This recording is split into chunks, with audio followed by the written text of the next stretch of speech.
Hello, this is Sam from the CamelCast podcast, back at it with another episode with the co-host Jaden. Say hi, Jaden. Hi everybody, welcome to another episode, and today we are going to get it started off with the Area 51 raid. So, if you didn't know, and you've been living in a hole for the past 2 or 3 months, Area 51 obviously is a testing base in Nevada, a military testing base in Nevada. It's highly classified, and nobody really knows what goes on there. So, there was this Facebook post that said that we should all storm Area 51 and that they can't stop us all. And, which they can stop us all. Because they did. Machine guns can quite easily beat a couple thousand people. But 2 million people RSVP'd to actually go to Area 51 and try to see what was inside. But it was all just a joke. 200 people did actually show up, but it was pointless. They all got kind of stopped at the gate, and there was really nothing.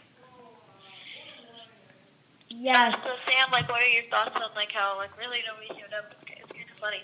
Yeah, it was funny because there were a few thousand people that showed up near the surrounding music festival, the surrounding town. I'm sorry.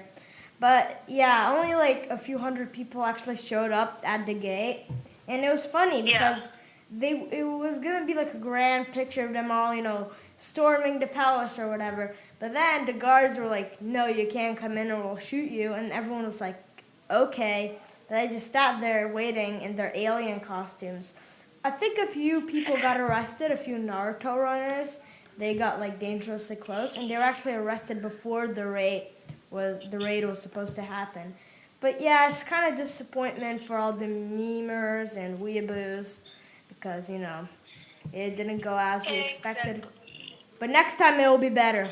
We will get it. Just to put us out as a disclaimer, we don't advise anyone to storm Area 51. Just kidding, we do. We don't. Please don't get hurt. Don't get arrested. Don't do anything illegal. Now that that's out of the way, get arrested on the internet. Seriously, we'd be all over the news. Kids advise people to go storm Area 51. Alright, so that was a big topic, just kind of funny thing that happened this week, September 20th, with me, and so on our next topic, Trump visited his amazing border wall, and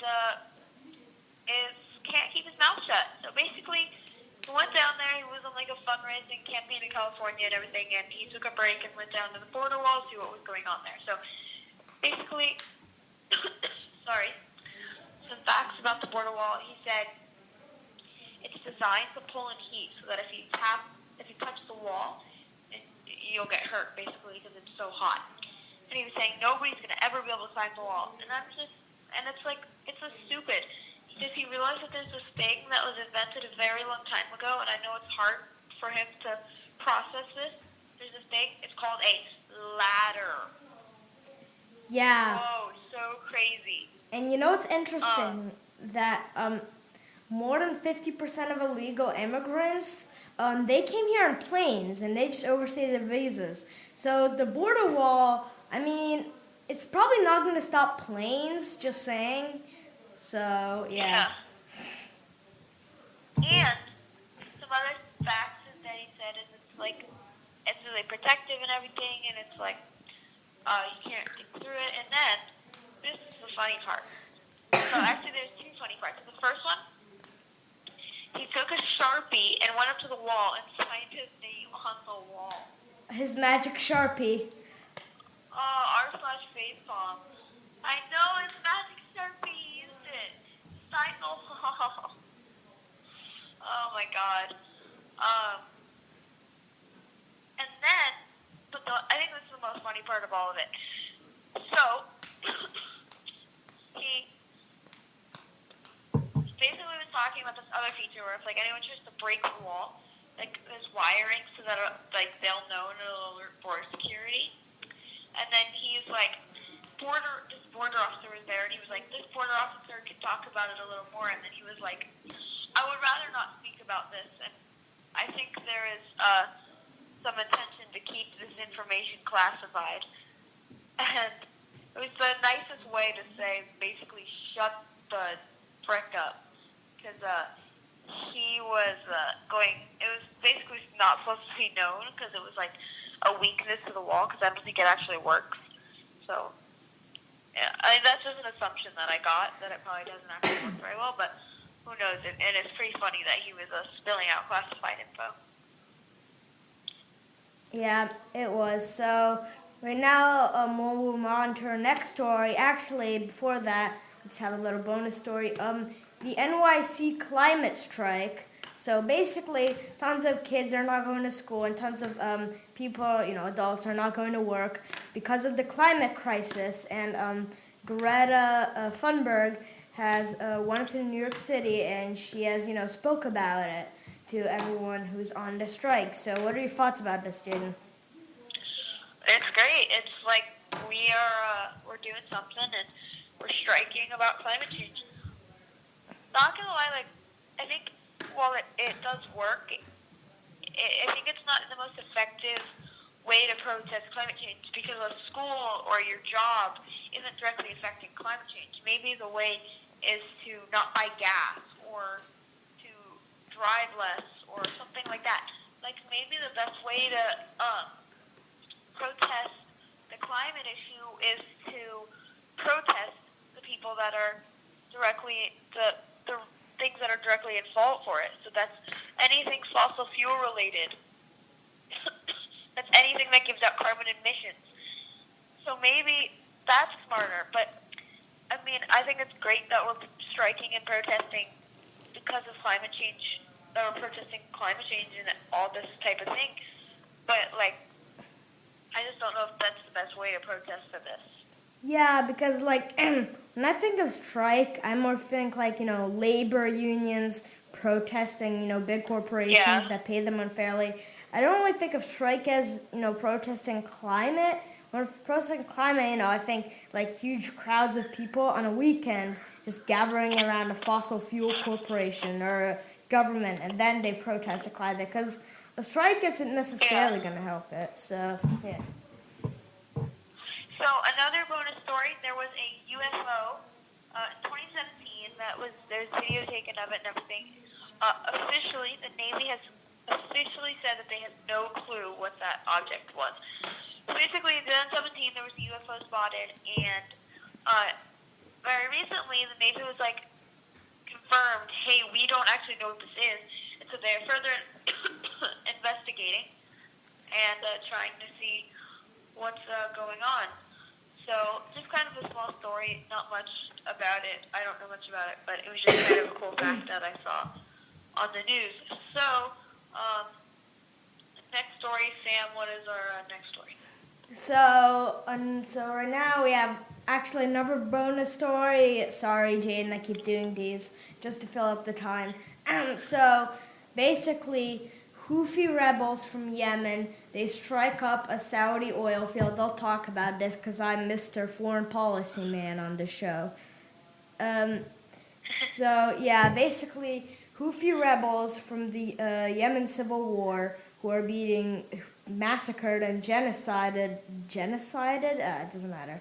They're being, massacred by the Saudi-backed government, and some of the weapons the government is using to get rid of the Houthi rebels and their schools and hospitals and stuff, it's actually U.S.-made weapons, because those are given to Saudi Arabia by the U.S. and therefore they're being given to the Yemen government.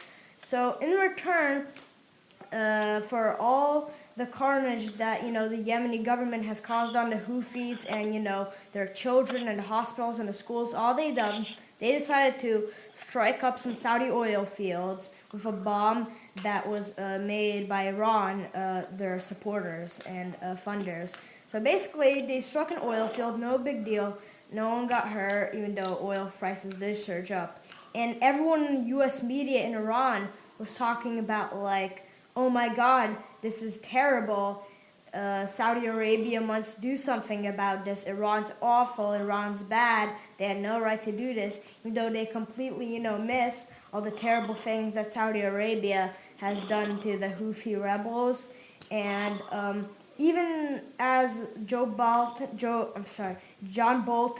is out as, Trump's national security advisor, the swamp, it's still full. There's still so many people that surround Trump that say, warn Iran, warn Iran. It's getting really dangerous for people who are young and they could be drafted. So, yeah. Yeah. All right, so our next topic is Bernie Sanders did something. So, Sam, I'll let you talk about this one. So, what happened here? So, at a town hall rally, Bernie Sanders, he prevented a man from killing himself. So, there was this veteran. He was in severe medical debt. He was, he had a whole family to take care of. I think he had a disabled son. I don't remember. He had a whole family to take care of. He had so much medical debt. He almost had no money. He was gonna kill himself. Then Bernie, he took time off his town hall meeting. Then he comforted him, told him that it's all gonna be okay, and saved the man's life. Now, this is, true America's dad, Bernie Sanders, right there to me. This is why I think, he's the most human candidate. He's the most civil candidate. While Joe Biden is talking about bad dudes named Corn Pop and whatever he is when he worked as a lifeguard, some BS that he keeps on talking about. Bernie Sanders is literally saving people's lives and comforting them as to not to worry about medical debt because Bernie Sanders will take care of all of it. So I think it's a very inspiring story. So, yep.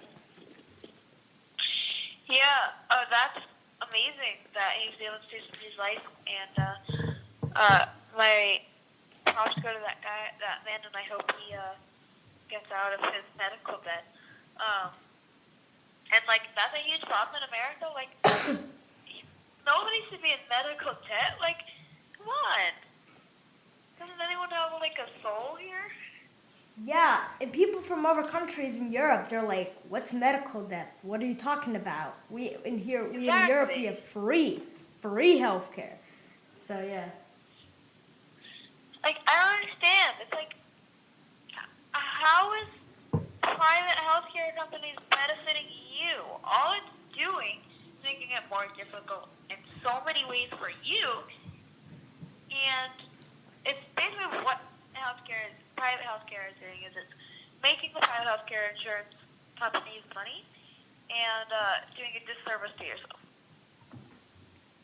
Yeah, I know. And the private health insurers, it's they don't really care about these people. Their end game is profit. Same with the gun companies. Their end game is profit. Same with the fossil fuel corporations. They have no need for people who are suffering from crippling medical debt and they're about to kill themselves. The gun corporations, they have no need for the kids who have to live in fear every day and have school shooting drills. This should not be happening. And, the fossil fuel corporations, they have no kid for children in Bangladesh whose homes are being flooded every month, or kids in Beijing, they have to wear masks because the air is too polluted to breathe. They have no need for them. Their end game is profit. And, the ends justify the means. That's what it is for them. So they don't care how to do it. They need profit.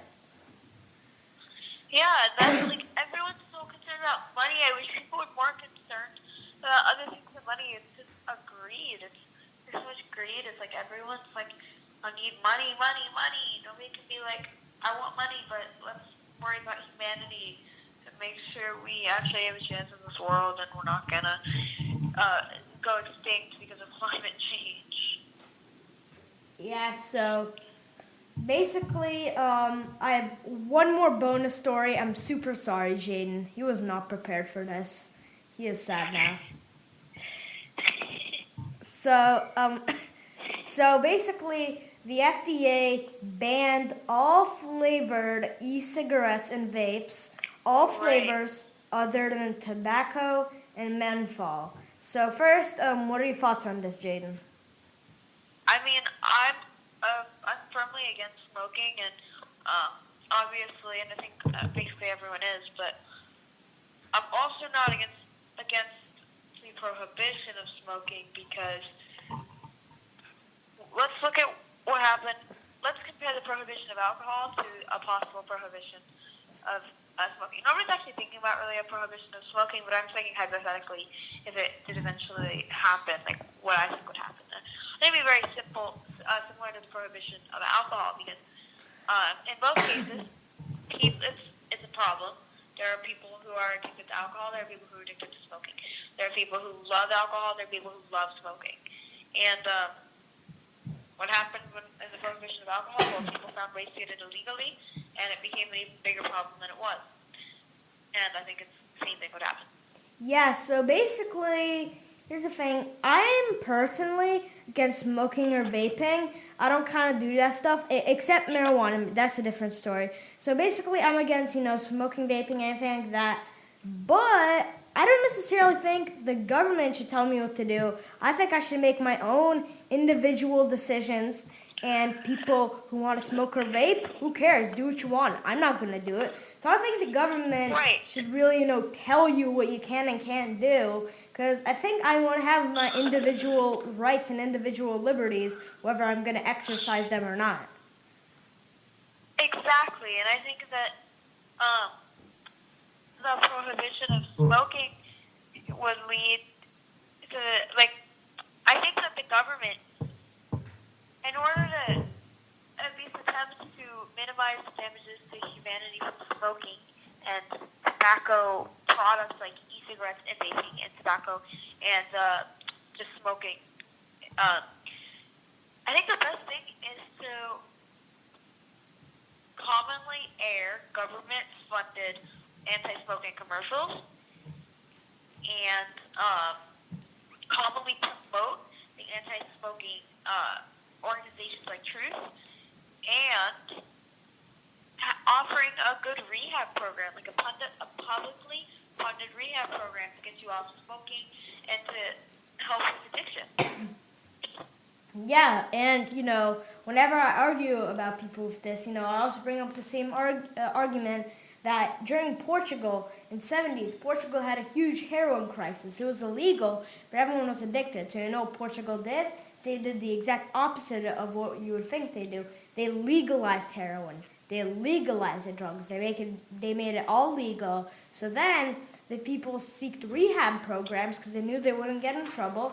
And boom, now Portugal is one of the healthiest countries in the world when it comes to, not using drugs and stuff. All because they legalized the drugs. Exactly. Because when people aren't scared that they're going to get in trouble when they go to a rehab facility, because if I were to be on a drug and I were scared and I wanted to get off of it, but I was scared that I was going to get sent to prison if I were to go to this rehabilitation facility, then I would be way more scared and maybe not even want to go. But if I knew that I'm not going to go to jail for this, I would gladly go, and I wouldn't be afraid to try to get that problem solved. Yeah, I know. And this position, it's actually a pretty rare position, a rare argument. Only I don't even know how many candidates are for, decriminalizing or legalizing all drugs. Even America's dad, Bernie Sanders, he's only in it for marijuana. He's not in for, decriminalizing heroin. I think Andrew Yang is the only candidate who actually, admits that he supports decriminalizing all drugs. So, yeah, it really shows how, far from the Overton window this position is. So anyway, this is about all the time we have for the episode. So thanks for watching. Make sure to like and subscribe. Thank you for watching, and like Sam said, make sure you like and subscribe. And then also, if you agree or disagree with anything me or Sam have said, or have any ideas for something we could record later on, or something you want to talk about, share it in the comments. We will probably see it, and hopefully, and maybe we'll talk about it if we like your idea. So thank you for watching, and goodbye. I hope you enjoyed.